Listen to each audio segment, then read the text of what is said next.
آج کے خطبہ جمعہ میں انشاءاللہ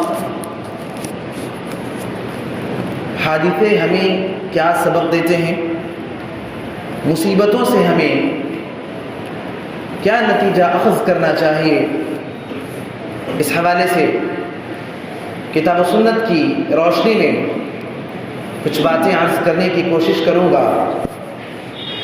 امید کرتا ہوں کہ آپ سب بغور سنیں گے۔ میں اللہ سے دعا کرتا ہوں الہ العالمین ہم سب کو کہنے اور سننے سے زیادہ عمل کرنے کی توفیق عطا فرمائے۔ محترم سامعین کرام، کہ پوری دنیا مصائب و آلام کا، پریشانیوں کا، تکلیفوں کا ماوا اور ملجا بن چکی ہے۔ اس دنیا کے اندر مشرق سے لے کر مغرب تک، شمال سے لے کر جنوب تک، کوئی ایک معمولی سا چھوٹا سا کوئی جراثیم بھی ایسا نہیں ہے، کوئی چھوٹی سی مخلوق بھی ایسی نہیں ہے اللہ رب العالمین کی جس کی اپنی زندگی میں مصیبتیں اور پریشانیاں اور تکلیفیں نہ ہوں۔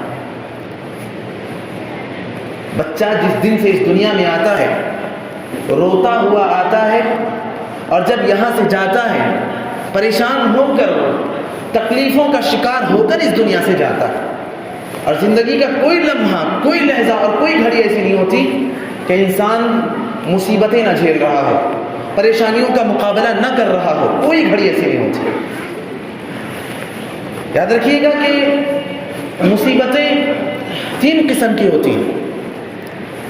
کچھ مصیبتیں ایسی ہوتی ہیں کہ انسان کی زندگی میں واقعی ہوتی ہیں، لیکن انسان انہیں جھیلتے جھیلتے، ان کا مقابلہ کرتے کرتے، ان کا آمنا سامنا کرتے کرتے ان کا عادی بن جاتا ہے، یہاں تک کہ وہ مصیبت اس کے لیے مصیبت نہیں رہ جاتی، آسان ہو جاتی ہے اس کے لیے۔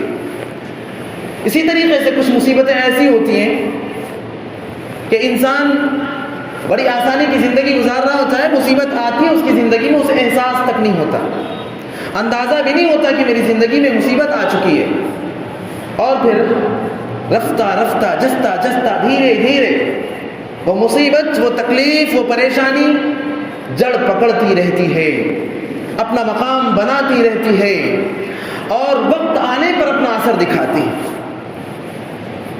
ہم میں سے بہت سے لوگ ایسے ہیں نا جو بیڑی سگریٹ کے یا تمباکو کے عادی ہیں، تو جس طریقے سے بیڑی سگریٹ تمباکو یہ سلو پوائزن ہے نا، آہستہ آہستہ ختم کرنے والا زہر، اسی طریقے سے بعض مصیبتیں بھی آتی ہیں زندگی میں کہ انہیں احساس نہیں ہوتا، اور دھیرے دھیرے سے وہ مصیبتیں انسان کی زندگی میں جڑ پکڑتی ہیں اور اثر دکھاتی ہیں۔ بعض مصیبتیں ایسی ہوتی ہیں کہ اچانک سے انسان کی زندگی میں آتی ہیں اور اس کی زندگی بدل کر رکھ دیتی ہیں، ایک زلزلہ برپا کر کے رکھ دیتی ہیں، اور ایسی ہی مصیبتوں کو کہتے ہیں حادثہ، ایسی ہی مصیبتوں کو کہتے ہیں ایکسیڈنٹ، مصیبت فاجعہ، کارثہ، یہ سارے نام ہوتے ہیں اچانک آنے والی مصیبت کے۔ سوال یہ پیدا ہوتا ہے کہ اللہ رب العالمین نے ہمیں، آپ کو اور پوری کائنات کے اندر موجود تمام مخلوقات کو اپنی عبادت کے لیے پیدا کیا ہے، تو اللہ تعالیٰ آخر ہمیں مصیبتیں دیتا ہے کیوں ہے؟ سوال پیدا ہوتا ہے نا کہ اللہ تعالیٰ نے ہمیں پیدا کیا ہے اس دنیا میں اپنی عبادت کے مقصد سے، اور اللہ تعالیٰ خود کہتا ہے کہ میں بندوں سے بہت محبت کرتا ہوں۔ احادیث میں آتا ہے اللہ تعالیٰ ماؤں کی محبت سے کئی گنا، بعض حضرات کہتے 70 گنا، جبکہ کئی گنا زیادہ اللہ تبارک و تعالیٰ بندوں سے محبت کرتا ہے۔ اللہ تعالیٰ نے اس دنیا کے اندر تو محبت کا جو مادہ رکھا ہے نا، سوئی کو پانی میں ڈبو کر نکالا جائے تو کتنا پانی آئے گا سوئی میں؟ ایک قطرہ بھی نہیں آتا صحیح سے نا۔ اللہ تعالیٰ نے اس دنیا کے اندر جو محبت پھیلا کر رکھی ہے، پوری محبت کو اگر جمع کیا جائے تو سوئی کے اندر آنے والے اس پانی کے قطرے کے اس سے بھی کمی ہے۔ باقی اس کے پاس ہے، باقی تو اللہ تعالیٰ کے پاس ہے۔ پھر اتنا زیادہ بندوں سے محبت کرنے والا پروردگار کیوں بندوں کو مصیبت میں مبتلا کرتا ہے؟ کیوں پریشانیوں کا شکار بناتا ہے؟ کیوں اللہ تبارک و تعالیٰ مصائب اور آلام سے بندوں کو دوچار کرتا ہے؟ اس کے کچھ اسباب ہیں۔ چنانچہ بعض مصیبتیں اللہ تبارک و تعالیٰ بندوں کو، اپنے نیک بندوں کو دیتا ہے انہیں آزمانے کے لیے، اور آزمائش والی مصیبت جتنی بڑی ہوتی ہے بندے کو اس مصیبت اور آزمائش میں کامیابی کے بعد اس کا مقام اور مرتبہ بھی اتنا ہی بلند اور اونچا ہو جاتا ہے۔ چنانچہ اس کائنات کے اندر اہل ایمان میں سب سے بڑی مصیبت اور سب سے زیادہ آزمائشیں اگر کسی بندے پر آئیں تو ان کا نام نامی، اسم گرامی کیا ہے معلوم؟ حضرت ابراہیم علیہ السلام۔ اللہ تبارک و تعالیٰ نے انہیں سب سے زیادہ آزمایا، بے انتہا آزمایا۔ انہیں گھر سے نکال دیا گیا، انہیں آگ میں ڈالا گیا، انہیں نہ جانے کن کن مصیبتوں سے دوچار کیا گیا، انہیں حکم دیا گیا کہ اپنے معصوم بچے کو ذبح کر دو۔ تیار ہو گئے وہ؟ ان سے کہا گیا کہ اپنے چھوٹے ننھے منھے کھیلتے بچے کو، جس سے کہ والدین سب سے زیادہ پیار اور محبت کرتے ہیں، انہیں حکم دیا گیا کہ جاؤ کسی بے آب و گیا چٹیل میدان میں کسی انجان جگہ پر چھوڑ آؤ۔ تیار ہو گئے، رب کا حکم تھا، تیار ہو گئے، اور ہر مشکل گھڑی میں کامیابی ان کو حاصل ہوئی۔ نتیجہ کیا ہوا؟ اللہ تبارک و تعالیٰ کے پاس ان کا عظیم مقام ہوا، اللہ تعالیٰ نے انہیں اپنا خلیل بنا لیا۔ اللہ تبارک و تعالیٰ نے ان کی ایک ایک آزمائش کے موقع کو، ان کے ایک ایک عمل کو اللہ تبارک و تعالیٰ نے تا قیامت کے لیے ہمیشہ کے لیے باقی رکھ دیا، ان کی زندگی کو ہمیشہ کے لیے باقی رکھ دیا۔ وَرَفَعْنَا لَكَ ذِكْرَكَ، اللہ رب العالمین نے نبی محترم کے بارے میں کہا۔ لیکن جب ابراہیم علیہ السلام کی زندگی میں دیکھتے قربانی کا موقع ہو، اللہ کے نبی صلی اللہ علیہ وسلم کہتے ہیں کہ سنت ابیکم ابراہیم، تمہارے باپ ابراہیم علیہ السلام کی سنت ہے۔ حج کرنے حاجی جاتا ہے، جب تک صفا اور مروہ کے درمیان دوڑ نہیں لگاتا حج پورا نہیں ہوتا۔ وہاں بھی آج حجاج جاتے ہیں، عمری حضرات عمرہ کرنے جاتے ہیں، وہاں سے زمزم کا پانی لے کر آتے ہیں، گفٹ کرتے، ہدیے کرتے ہے نا۔ وہ بھی ابراہیم علیہ السلام اور ان کے فرزند اسماعیل علیہ السلام اور ان کی کامیاب ترین اہلیہ ہاجر علیہ السلام کی یاد تازہ کرتی۔ جب اسماعیل علیہ السلام پیاس سے تڑپ رہے تھے، ایک قطرہ پانی کہیں نہیں تھا، ماں اپنے تڑپتے بچے کو دیکھ کر اس کی پیاس بجھانے کے لیے صفا سے مروہ، مروہ سے صفا دوڑ لگا رہی تھی کہ کہیں کوئی راہ گزر دیکھ لے ہمیں اور ہم اس سے اپنی ضرورت پیش کر سکیں اور شاید 2 گھونٹ پانی کا انتظام ہو جائے۔ لیکن جب نا امید ہو کر پلٹ کر آتی، دیکھتی ہیں بیٹا اسماعیل اپنی ایڑیوں کو زمین پر مار رہا تھا، اور ایڑیوں کے زمین پر مارنے کے نتیجے میں جس جگہ رگڑ پیدا ہوئی، اللہ تعالیٰ نے اس جگہ سے زمزم ابال دیا، اللہ تعالیٰ نے وہاں سے پانی انہیں عطا کر دیا، جو کہ آج تک محفوظ ہے۔ آج بھی ہم اسے استعمال کرتے ہیں، برکتوں کے لیے استعمال کرتے ہیں، دعاؤں کی قبولیت کے لیے استعمال کرتے ہیں، اپنی شفا کے لیے استعمال کرتے ہیں، بہت سارے مقاصد ہمیں زمزم سے حاصل ہوتے ہیں۔ تو جس کی جتنی بڑی آزمائش اس کا اتنا ہی بڑا اونچا مقام۔ الغرض مصیبتیں آزمائش کے لیے بھی آتی ہیں۔ اسی طریقے سے مصیبتوں کا ایک دوسرا فائدہ، مصیبتوں کا ایک دوسرا سبب، اللہ تبارک و تعالیٰ مصیبتیں نازل کرتے ہیں اپنے مومن بندوں کے اجر و ثواب میں اضافے کے لیے، اپنے مومن بندوں کے اجر و ثواب میں اضافے کے لیے۔ چنانچہ اللہ کے نبی جناب محمد رسول اللہ صلی اللہ علیہ وسلم فرماتے کہ ما یصیب به المسلم من وصب ولا نصب ولا هم ولا غم حتى الشوكة يشاكها الا كتب الله بها اجرا۔ مومن کو کوئی بھی تکلیف لاحق ہوتی ہے، کوئی بھی مشکل آتی ہے اس کی زندگی میں، کوئی بھی غم ہو، پریشانی ہو، تکلیف ہو، یہاں تک کہ کہا حتی الشوکۃ یشاکوہا، کانٹا بھی اگر اس کے پیروں میں چبھتا ہے نا، اللہ رب العالمین اس کے بدلے میں اس کے اجر و ثواب میں اضافہ کرتا ہے، اس کی تکلیف کے نتیجے میں اس کے اجر و ثواب میں اضافہ کرتا ہے۔ تو مصیبتیں اگر کبھی زندگی میں آئیں تو اللہ تبارک و تعالیٰ کی ذات سے حسن ظن رکھیں۔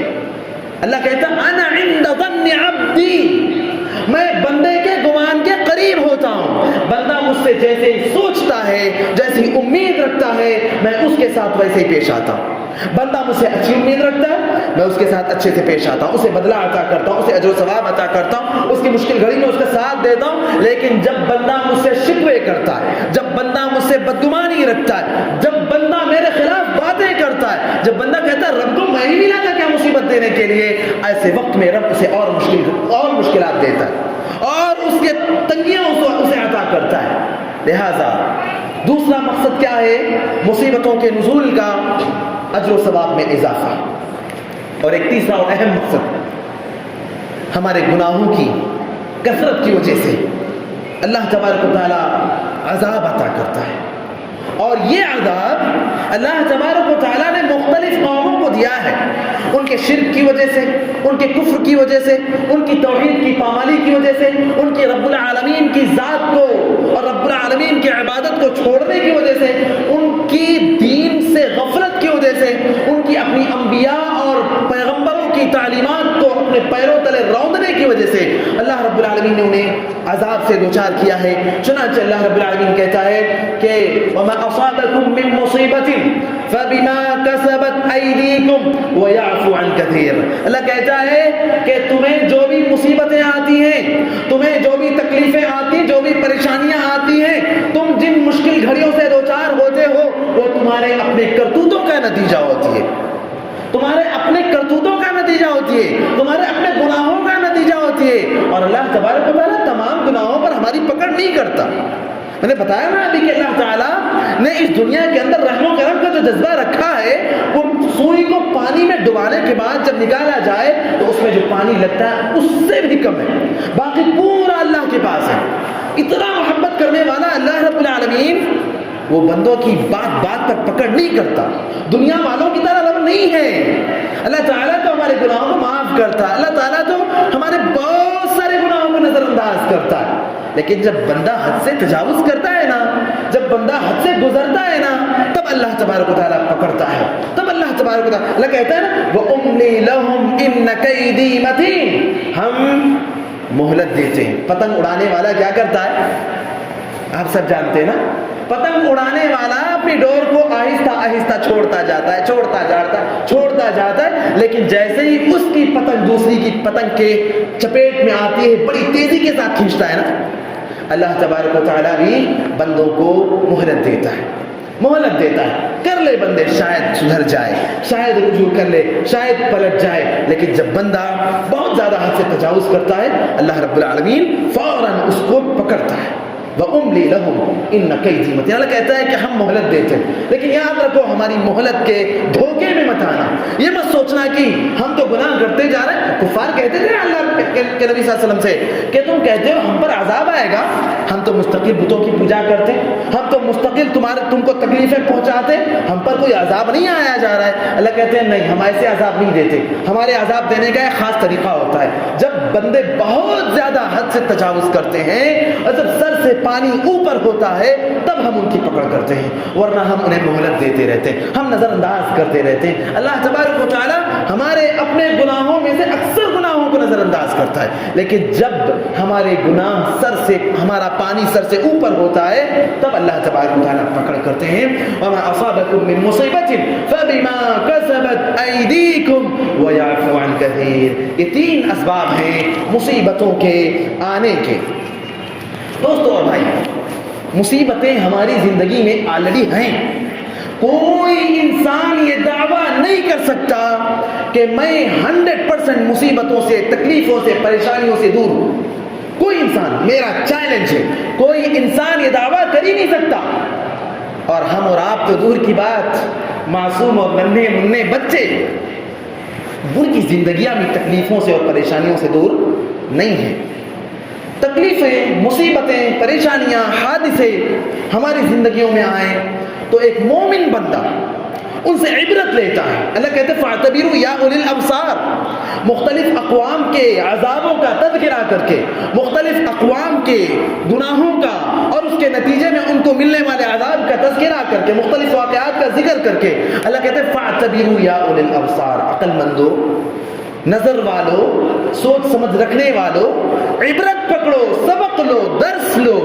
اور جب مومن بندہ اپنی زندگی میں اپنی نظروں سے مصیبت میں پڑے ہوئے لوگوں کو دیکھتا ہے یا مومن بندہ خود مصیبتوں سے نکلتا ہے تو وہ اس سے کچھ نصیحت لیتا ہے، نصیحت پکڑتا ہے. یہ مومن کی علامت ہوتی ہے کہ مصیبتوں سے نکلنے کے بعد وہ اس سے نصیحت لیتا ہے اور اگلی زندگی اپنی محتاط زندگی گزارتا ہے. آئیے ہم مختصراً عرض کر دیں کہ وہ کون سے معاملات ہیں جو ہمیں مصیبتوں سے نکلنے کے بعد یا مصیبتوں کو دیکھنے کے بعد ہمیں ان سے اخذ کرنی چاہیے. سب سے پہلی چیز، اللہ رب العالمین کی قدرت کے آگے دنیا کی کوئی بھی چیز ناکارہ ہے. اللہ تعالیٰ اگر کوئی فیصلہ کر دیتے ہیں تو اللہ کا فیصلہ ہمیشہ اوپر رہتا ہے. دنیا والے سب مل کر ایک ہو جائے. نبی صلی اللہ علیہ وسلم کہتے ہیں نا، حدیث ہے، کہتے کہ وَاعْلَمْ أَنَّ الْأُمَّةَ لَوِ اجْتَمَعَتْ عَلَىٰ أَن يَنْفَعُوكَ بِشَيْءٍ لَمْ يَنْفَعُوكَ إِلَّا بِشَيْءٍ قَدْ كَتَبَهُ اللَّهُ لَكَ وَلَوِ اجْتَمَعُوا عَلَىٰ أَن يَضُرُّوكَ بِشَيْءٍ لَمْ يَضُرُّوكَ إِلَّا بِشَيْءٍ قَدْ كَتَبَهُ اللَّهُ إِلَيْكَ قَدْ كَتَبَهُ اللَّهُ عَلَيْكَ رفعت الاقلام وجفت الصحف. اللہ کہتا ہے، نبی کہتے ہیں کہ اللہ تعالیٰ جب کسی بندے کو فائدہ پہنچانا چاہتا ہے تو دنیا ایک ہو جائے، دنیا کے تمام لوگ اکٹھا ہو جائیں، اللہ کے فیصلے کے مقابلے میں اس بندے کو نقصان میں نہیں ڈال سکتے، اس بندے کو تکلیف میں نہیں ڈال سکتے. فانوس بن کے جس کی حفاظت ہوا کرے، فانوس بن کے جس کی حفاظت ہوا کرے، وہ شمع کیا بجھے جسے روشن خدا کرے. اللہ تعالیٰ جس کی حفاظت کی ذمہ داری لے لے، اللہ تعالیٰ جس کا دوست بن جائے، اللہ تعالیٰ جس کا ولی بن جائے، دنیا ایک ہو جائے، اس کا بال بھی ٹیڑھا، بولے میرے بھائی، نہیں کر سکتی. تو اللہ رب العالمین نبی کہتے ہیں اللہ تعالیٰ جس بندے کو فائدہ پہنچانا چاہتے ہیں، دنیا ایک ہو جائے لیکن اس کو کوئی نقصان نہیں پہنچا سکتی. وَلَوِ اجْتَمَعَتْ عَلَىٰ أَن يَضُرُّوكَ بِشَيْءٍ، دنیا جمع ہو جائے، دنیا کے تمام افراد ایک ہو جائیں، اگر کسی کو نقصان میں ڈالنا چاہیں، اللہ اسے فائدہ دینا چاہتا ہے، اس کا کوئی نقصان نہیں پہنچا سکتے. اسی طریقے سے فائدہ پہنچانا چاہے، اللہ اس کو نقصان میں ڈالنا چاہے تو دنیا والے مل کر اسے فائدہ نہیں پہنچا سکتے. اللہ کا فیصلہ ہی سب سے اوپر ہے، اللہ کا فیصلہ ہی سب سے اعلیٰ اور سب سے برتر ہے، اللہ کا فیصلہ ہی اصل ہے.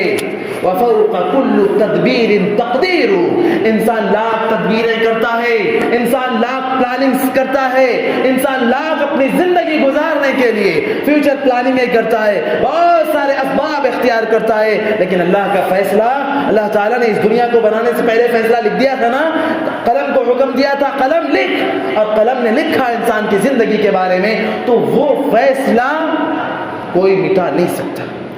یہ بات ہمیں یاد رکھنا چاہیے اور ہمیں اللہ سے دعا کرنی چاہیے. نبی صلی اللہ علیہ وسلم نے کہا کہ دعا تقدیر کو بدلتی ہے. ہماری تقدیر میں لکھا ہے کہ انسان دعا کرے گا، اور جب دعا کرے گا تو اس کی تقدیر بدل کر ایسے ہو جائے گی. تو دعا بھی کرنا چاہیے ہمیں، تاکہ ہماری تقدیر میں اگر کچھ مشکلات ہیں تو اللہ تعالیٰ انہیں دور کر دے. اسی طریقے سے وقت بہت مختصر ہے، بڑے اختصار کے ساتھ میں عرض کرتا ہوں، دنیا کی بے ثباتی کا سبق بھی ہمیں ملتا ہے. انسان اپنی دنیا میں کامیاب بننے کے لیے، کامیاب ہونے کے لیے لاکھ جتن کرتا ہے، بھرپور کوششیں کرتا ہے، ہر ممکن کوشش کر کے دنیا کا مال اکٹھا کرتا ہے، ساز و سامان اکٹھا کرتا ہے، دنیا کے اسباب اکٹھا کرتا ہے، اور پھر یہاں تک کہ دنیاوی طور پر کامیاب ہونے کے لیے، دنیاوی طور پر مالدار اور دولت مند بننے کے لیے حلال و حرام کی تمیز بھی نہیں کرتا. ہر آمد در گھسیٹ کے اصول پر عمل کرتے ہوئے کل ما حب و دب، ہر چیز کو وہ لیتا جاتا ہے. نتیجہ کیا ہوتا ہے؟ وہ حلال و حرام کی تمیز بھی نہیں کرتا. حالانکہ یہ دنیا کا مال یہ کس کام کا ہے؟ کسی بھی گھڑی ہم اس دنیا سے رخصت ہو سکتے ہیں، یا کسی بھی گھڑی یہ مال ہم سے رخصت ہو سکتا ہے، ہلاک ہو سکتا ہے. یہ مال جسے ہم اکٹھا کرنے کے لیے، یہ مال جسے ہم جمع کرنے کے لیے اپنی زندگیاں لگاتے ہیں، یہ مال کبھی بھی کسی بھی گھڑی ہمیں دغا دے سکتا ہے، ہمیں دھوکہ دے سکتا ہے. اس لیے ہم دنیا کے چکر میں نہ پڑیں. حضرت ابن عمر کا یہ قول میں بار بار ذکر کرتا ہوں کہ اذا اصبحت فلا تنتظر المساء واذا امسيت فلا تنتظر الصباح. صبح ہو تو شام کا انتظار مت کرو اور شام ہو تو صبح کا انتظار مت کرو, کیونکہ انسان کی زندگی کا کوئی بھروسہ نہیں ہے. اسی طریقے سے پیارے نبی کی وہ حدیث بھی یاد کیجئے. پیارے نبی کہتے ہیں کہ اگر اس دنیا کی وقعت اور اس کی حیثیت اور اس دنیا کی مال و متاع کا مقام اور مرتبہ مچھر کے پر کے برابر بھی ہوتا تو میں قسم خدا, پیارے نبی کہتے ہیں کہ قسم خدا کی رب العالمین کافر کو رتی بھر بھی دنیا کا مال عطا نہیں کرتا.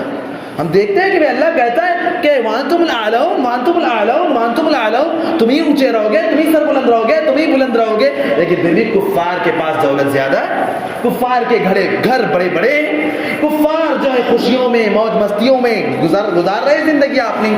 دراصل الدنیا سجن المؤمن و جنت الکافر. یہ باتیں بھی ہمیں یاد رکھنی چاہیے. اور دنیا کی کامیابی کے لیے ہم جو جتن کرتے ہیں اس کے بجائے کاش ہم اس دولت کی حصولیابی کے لیے اور اس دولت کے میں مالدار بننے کی کوشش کرتے, وہ دولت جو ہر حال میں, ہر گھڑی میں, ہر جگہ پر ہمارا ساتھ دینے والی ہے, ہمارا سپورٹ کرنے والی ہے. قبر میں ہو کہ رب کی بارگاہ میں رب کے روبرو ہو, ہر مقام پر وہ دولت ہمیں کام آنے والی ہے. اور اس دولت کا نام کیا ہے میرے بھائی؟ اس دولت کا نام ہے ایمان. ایمان کی زیادتی کے لیے اور ایمان کے اضافے کے لیے ہم اپنی زندگی میں وقت لگائیں. ایک تیسرا سبق جو مصیبتوں سے نکلنے کے بعد یا مصیبتوں کو دیکھنے کے بعد ہمیں ملتا ہے وہ یہ کہ حالات کبھی بھی انسان کی زندگی کے ایک جیسے نہیں ہوتے, یکساں نہیں ہوتے. حالات بدلتے رہتے ہیں. آج اللہ نے ہمیں دولت سے نوازا ہے, لمحوں بھر میں, پل بھر میں ہماری دولت چھن سکتی ہے. ہم جو ہے اللہ نے ہمیں تبنگری عطا کی ہے. غربت و افلاس ہماری زندگی میں گھر کر سکتا ہے لمحوں بھر میں. رشتے ناطے کے لیے بہت سارے بھائی کیا کرتے ہیں, اپنی بچیوں کے رشتے کے لیے مالدار گھروں کو تلاش کرتے ہیں, مالدار پارٹیوں کی تلاش انتظار میں رہتے ہیں نا. لیکن یاد رکھیے دنیا کی دولت اس کا کوئی بھروسہ نہیں ہے. ممکن ہے آپ نے آج نکاح کیا اپنی بچی کا کسی دولت مند سے اور رات بھر میں اس کی زندگی میں ایسی تبدیلی آئی, کسی ایسی مصیبت سے دوچار ہوا کہ اگلا دن آنے سے پہلے وہ فقیر اور قلاش بن چکا, وہ دیوالیہ ہو چکا, اس کے اپنے رہنے سہنے کے لیے کوئی گھر بھی نہیں بچا. ابھی دیکھیے نا فلسطین کے حالات اور ان مقام کے حالات دیکھیے جہاں پر زلزلے آئے, جہاں پر کئی منزلہ عمارتیں لمحوں بھر میں ڈھا گئیں. ایک شخص بیان کرتا ہے انٹرویو دیتے ہوئے کہ کل ابھی شام کو میرا مکان مالک مجھے دھمکی دے کر گیا تھا کہ اگر تم نے مکان کا کرایہ کل تک ادا نہیں کیا تو میں تمہیں گھر سے نکال دوں گا اور تم اپنا بوریا بسترا لے کر گھر سے باہر ہو جانا. اور کل کا وہ دن ہے اور آج کا وہ دن ہے, میں اور میرا مکان مالک دونوں ایک شیلٹر کے نیچے اپنے ساتھ ایک ساتھ. اللہ المستعان. ذرا یاد کیجئے نا میرے بھائی, ذرا سوچئے, اور خاص طور سے مکان والے لوگ ذرا سوچئے نا. اللہ تعالیٰ ایسے زندگی میں حالات کو بدلتے ہیں. اس لیے اگر دولت کا غرور ہو, دولت کا گھمنڈ ہو تو ان سارے معاملات کو دیکھ کر اس بات کا احساس کیجئے. اور حالات کبھی بھی بدل سکتے ہیں. آج وہ تو کل ہماری باری ہے. کبھی بھی کسی کی مشکل گھڑی پر ہم کو مسکرانا نہیں چاہیے. ہم کو کسی کو یہ نہیں بولنا چاہیے کہ اس کے ساتھ یہ اچھا ہوا. کیوں؟ کل ہمارے ساتھ بھی ہو سکتا ہے نا میرے بھائی.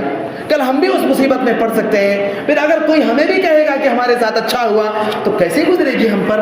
اس لیے ہمیں حالات کی تبدیلی سے اور ان حوادث سے ہمیں یہ سبق لینا چاہیے. ایک اور اہم سبق, مصیبتوں اور حوادث کے موقع پر ہمیں یہ سبق ملتا ہے کہ کئی بار انسان کچھ ایسی چیزیں جنہیں وہ خود ہی اچھا نہیں سمجھتا اپنے گھر میں رکھتا ہے, اپنی دکان میں رکھتا ہے, اپنے پاس رکھتا ہے, لیکن پھر اور وہ اس بات کو پسند نہیں کرتا کہ لوگوں کو معلوم ہو کہ میرے پاس یہ چیز ہے, کیونکہ یہ ایک اچھی چیز نہیں ہے, یہ غیر مناسب چیز ہے. اب میرے پاس ہے یہ چیز, لوگوں کو بھی بتانا پسند نہیں کرتا. پھر حالات کچھ ایسے بنتے ہیں کہ پوری بھیڑ بھاڑ کی موجودگی میں اس کی وہ چیز نکل کر سامنے آتی ہے.